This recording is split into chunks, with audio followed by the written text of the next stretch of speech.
মই অখিল ভাৰত ৰচনাত্মক সমিতিৰ প্ৰচাৰ সম্পাদিকা কাকুমণি ভূঞা।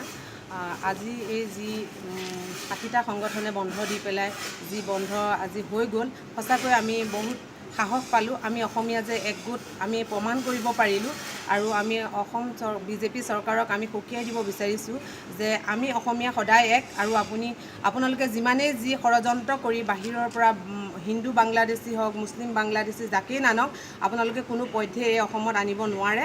আজি এই বন্ধটোৱে তাকেই প্ৰমাণ কৰিলে। সঁচাই আমি আচৰিত হৈ গ'লোঁ। চৰকাৰে কিছুমান নীতি নিয়ম নিৰ্ধাৰিত কৰিছিলে যে দৰমহা কাটিম, ট্ৰেড লাইচেঞ্চ বন্ধ কৰি দিম।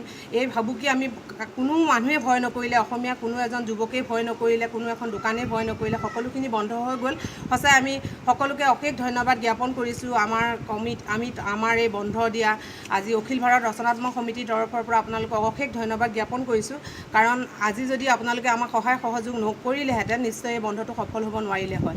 আৰু আমি এই বিজেপি চৰকাৰখনক সকীয়াই দিব বিচাৰিছোঁ যে নেক্সট টাইম তেওঁলোকে যাতে আৰু এনেকুৱা পদক্ষেপ নলয় যে অসম থাকিলেহে আমি থাকিম। এই কথা একেবাৰে সাংঘাতিকভাৱে সত্য আজি প্ৰমাণ হৈ গ'ল। অসমীয়া মানুহে আজি প্ৰমাণ কৰি দিলে। আমি এইখিনিতে সৰ্বানন্দ সোণোৱালদেৱক আমি আহ্বান জনাইছোঁ, আপুনি যাতে নেক্সট টাইম আৰু আপোনালোকৰ এই চৰকাৰখনে এনেকুৱা পদক্ষেপ নলয়, এয়া আমাৰ অনুৰোধ।